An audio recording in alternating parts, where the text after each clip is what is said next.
amor cortês na época dos Tudors. Eu sou Steph e hoje a gente vai entender como os monarcas Tudor usaram a ideia medieval do amor cortês, aquele conceito romântico sobre cavaleiros corajosos que arriscam tudo para conquistar belas damas para ajudar os seus próprios interesses. Mas vamos começar pensando o que é o amor cortês. É um ideal romântico que floresceu durante a Idade Média e representava uma forma de adoração platônica, em que os cavaleiros se dedicavam a uma dama que era inacessível.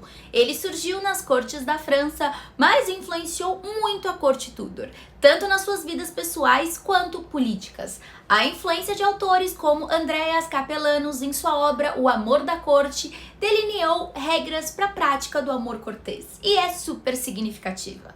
Lá ele dizia que o amor deveria ser recíproco e mantido dentro dos limites da castidade, ou seja, sem sexo, e estabelecendo uma moralidade que, embora idealista, não era estranha à realidade da sociedade medieval. Aí, com o tempo, o amor cortês evoluiu, tornando-se uma maneira dos nobres expressarem seus sentimentos em um contexto social que frequentemente exigia aqueles casamentos arranjados. E aí os Tudors, muito espertos e cientes do poder do amor cortês, usaram essa ideia para fortalecer a legitimidade da sua família e consolidar o seu poder. O Henrique VII, a usurpar o trono de Ricardo III, não apenas se viu como um novo rei Arthur, mas utilizou símbolos como o dragão galês para se associar a uma linha histórica de governantes justos e valentes. Ele também usou muitas lendas da época do rei Arthur como uma estratégia para legitimar o seu governo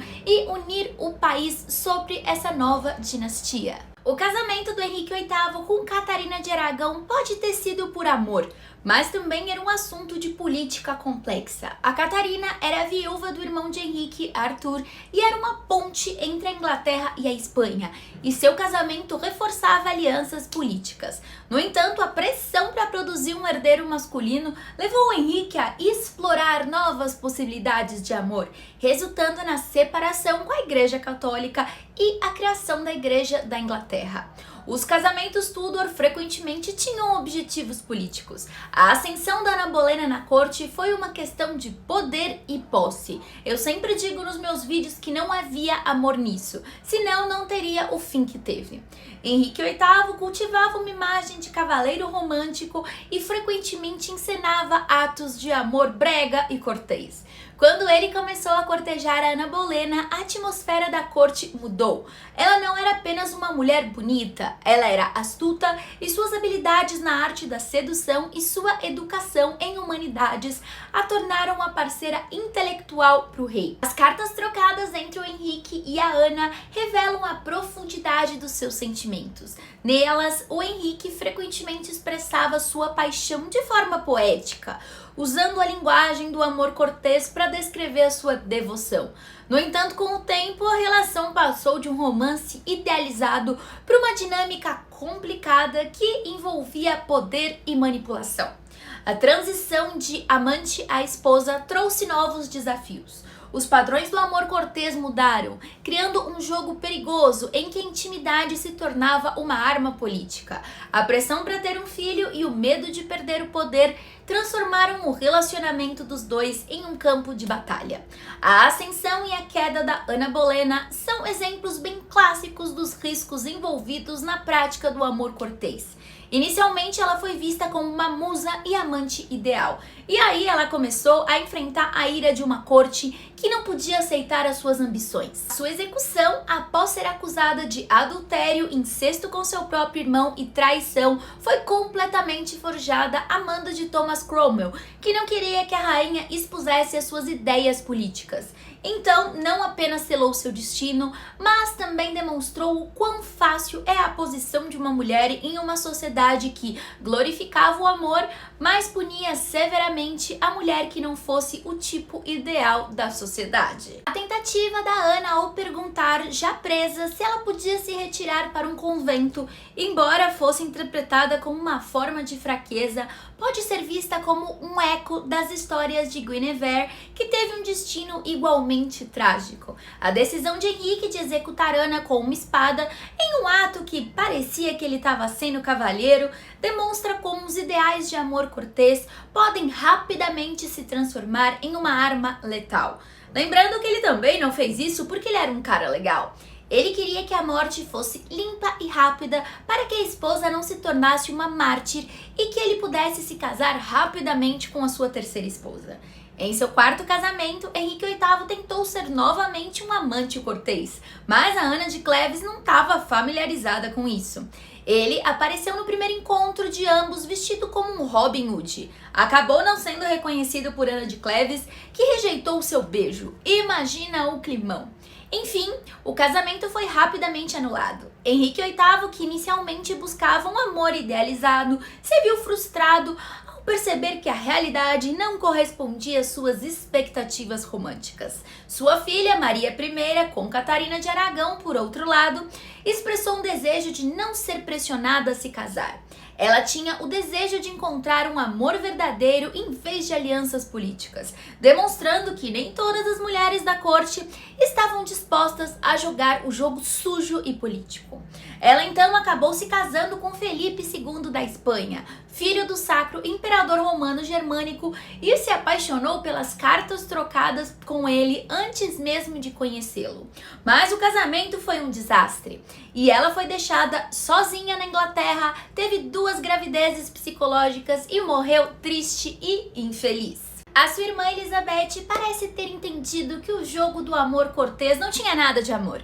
Observando o que tinha acontecido com sua mãe, Ana Bolena, a prima dela, Catherine Howard, e também com sua própria irmã. Então, ela elevou a ideia do amor cortês a uma nova dimensão, usando a sua solteirice como uma declaração de poder. Ao adotar a personagem da Rainha Virgem, ela se tornou uma figura quase mítica, moldando a narrativa em torno de seu governo. A sua decisão de não se casar desafiou as normas sociais da época e permitiu que ela solidificasse sua posição como uma monarca independente. Ela claramente não respondeu às propostas de casamento que lhe foram feitas, mas a ideia de não se casar já era um plano que ela tinha desde a sua coroação, quando ela disse que estaria casada com a Inglaterra. Seus lords não acreditaram, mas no final das contas a rainha não cedeu. As interações da Elizabeth com cortesãos como Robert Dudley eram somente um jogo de sedução e poder. Ela frequentemente flertava, mas sempre mantinha o controle. Essa dinâmica foi fundamental para sua política, porque permitiu que ela usasse o amor cortês como uma ferramenta para manipular aliados e rivais, e também não causar conflitos com potências estrangeiras escolhendo o marido de uma delas. Ela foi muito esperta.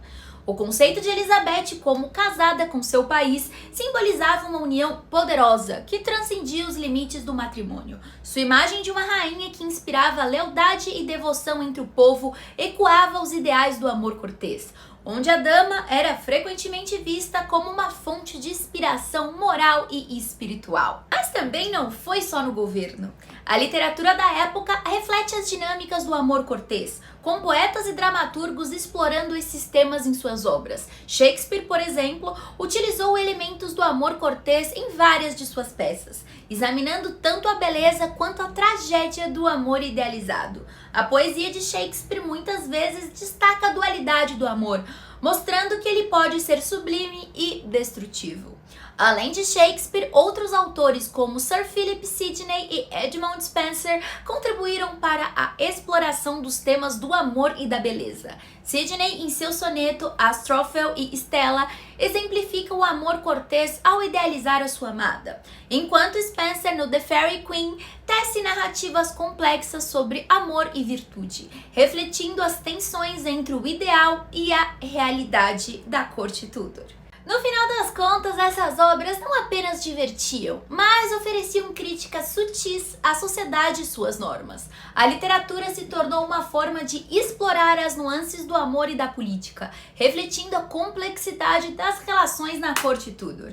Enfim, o legado dos Tudors no uso do amor cortês é profundo e duradouro. Essa dinastia não apenas se beneficiou dos ideais românticos da época, mas também moldou a maneira como o amor e a política se entrelaçavam estavam na história inglesa. As histórias de amor, traição e poder dos Tudors continuam a fascinar, mostrando que as dinâmicas do amor cortês ainda ressoam na nossa cultura contemporânea. O amor cortês dos Tudors ilustra como a literatura e a vida real podem se entrelaçar. E se você gostou do vídeo, se inscreva no canal para aprender mais curiosidades da história Tudor, da monarquia e do mundo.